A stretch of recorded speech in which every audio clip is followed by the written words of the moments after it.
Hey guys, so today we're about 4 weeks out from our last frost date, which I estimate around the long weekend in May. Of course, that can shift in either direction a couple of weeks. So I'm thinking this year we're gonna have a bit of an earlier spring, so I'm hedging my bets a little bit on that. But this is what I'm doing this week for sowing. So 4 weeks to last frost date, that's when I start popcorns or maize corns, like meal corns, cornmeal, and as well as gourds, pumpkins, and melons. And then 2 weeks before last frost date is when I start my cucumbers and zucchinis. This week I'm also going to be starting a set of lettuce to transplant out. So my winter lettuce is going to get put out, and that'll be the earliest crop, and then this sowing will be the first set of transplants, and then after that there will be direct sowing into the garden, succession wise. So that's what I've got on the docket for this week as well.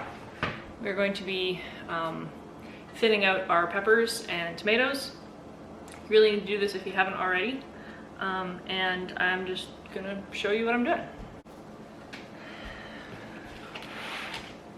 Alright, so with this little guy, because he's so small, he's already got true leaves, but he and his buddy aren't too big, so I can just gently, just using the paintbrush, gently teasing out the roots.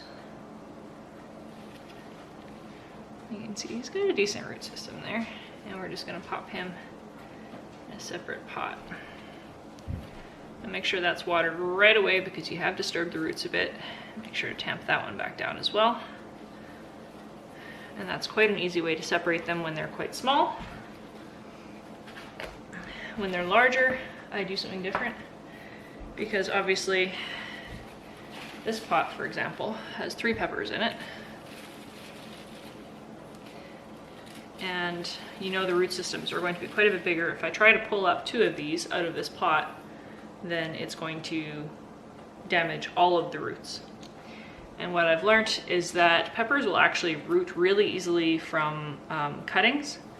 And I'm just going to go ahead, and I'm not sure if I got a good angle on this, but I'm gonna go ahead and go just under the soil and snip that, hopefully with a tiny bit of root attached.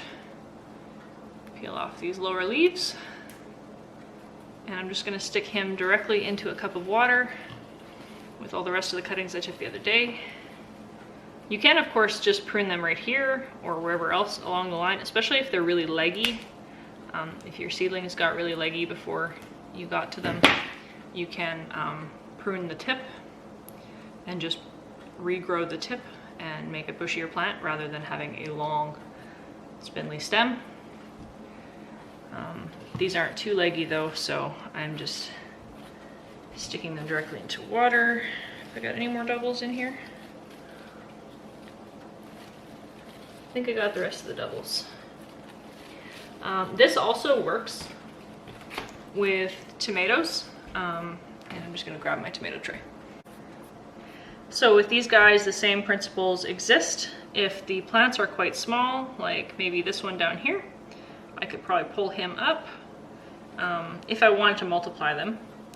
Alternatively, I could prune it just below the surface, and the tiny hairs on the tomato stem will all turn into roots if they get put in moist soil. So you could plant this directly into a pot of soil, or you could stick it in water to get it to root. I, however, do not need more tomatoes, and so I am actually just pruning them out and throwing them away in the compost, which makes me sad, but it's something I gotta do, otherwise I will be overrun with tomatoes and be stressed out about it. I'm gonna take one of these though, because this is one that I would like an extra of. So I'm just gonna go ahead and stick him there, and I'm just gonna stick him in my jar of water with the rest of my peppers. I know which type that is, and so I don't have to worry about keeping that in mind. I actually sowed my corn and some of the pumpkins the other day. Now, with both of these, this is not all of the corn I'm going to plant. This is just some of the corn I'm going to plant, and I'm going to direct sow some of these same varieties as well. That way my eggs aren't all in one basket. I don't have everything direct sown or everything started inside. That way if they don't transplant well, or if the soil is too cold for them to germinate outside, I get an even chance of success. And I've actually got these guys on a heat mat because both corn and pumpkins really like a warm temperature. I think I did the corn the day before the pumpkins. The pumpkins haven't started showing yet, but the corn is actually spreading, which is very exciting. So I've got popcorn, I've got a turquoise meal corn, like yeah, corn for cornflower, and then I've got some painted mountain corn, which is like a glass gem ornamental or meal, I think, as well, corn. So I'm excited about that. They're doing really well. The reason that you might want to try these inside, starting them inside, is because they only germinate at quite a warm temperature, and they really suffer if they germinate in a cold soil, if they manage to germinate and the temperature is too cool as well. So I'm starting them inside so that they can get a head start on germinating really well. In cold soil, I would expect these aren't going to germinate until the temperature of the soil hits at least 20. And if it's not 20 when I put the seeds in the ground, it'll probably take about 2 weeks to germinate. These have been in slightly warm soil on a heat mat for, I think, 4 days, and they're germinating already. So you can see how much more vigor there is. You'll also notice I'm planting them in these fabric pots. One, I'm kind of getting low on regular pots. I'm just going to tear this open slightly so you can see there's actually roots coming out there. So what I'll do when I transplant these is I'll just tear off the bags, and it doesn't disturb the roots at all that way. I can just tear off the bags and put the plugs directly into the soil. And also these bags don't inhibit root growth, so the roots will grow through there if they need to, which prevents them from getting too pot bound because they can grow through instead of circling the bottoms of the pots. So for corn and for pumpkins, you're going to need quite a deep volume of soil. Shallower than this is not highly recommended.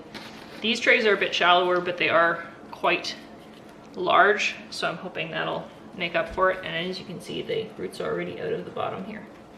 So with corn and pumpkins and anything with a really vigorous, intense root system, you want a larger pot and you want a deeper pot, a deeper volume of soil, so you can have a nice depth of root system when you stick them out in the ground.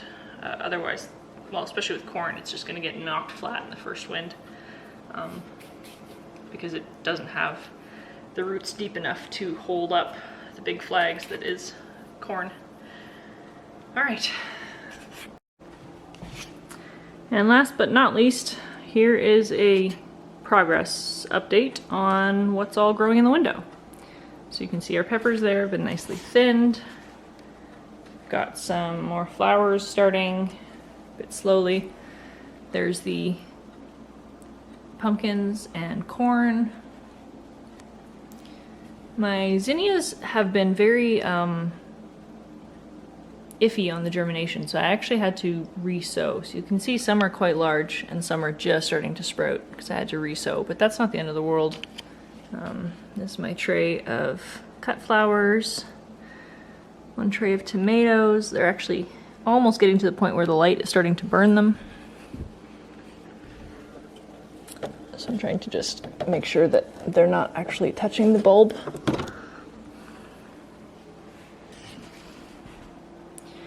Got a tray of all our brassicas, kales, cauliflowers, cabbage, broccoli, and then we've got some basil, some sage, oregano, some flowering kale. We've got our tray of tomatoes and artichokes. Another tray of flowers that are just starting to come up. Some of the onions. These guys have just about finished their first set of blooms, which means they'll be just ready to start a second set of blooms when we actually plant them out. Should be perfect. This guy has never been very happy. I actually don't know what variety this is. He's a bit of a wild card, but he just doesn't like being inside. I did take a sucker off of him though, and that sucker is doing really well and also trying to make tomato babies. So if you have a plant that's going leggy or that's looking really sad and damaged, you can always take the suckers off and root that in separate material and multiply your plants that way instead of trying to keep a very leggy plant alive. Got some extra snapdragons in here. These guys are doing really well. And then we've got more onions and more flowers.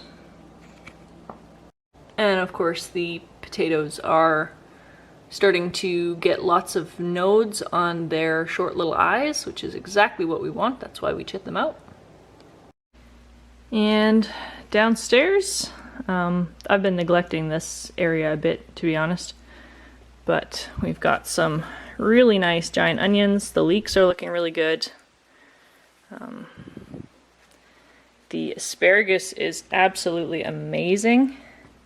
So this is one plant. It started as a single spear and it's sent up 3 more all in a row now, and they're getting a bit thicker as well. It's looking really good.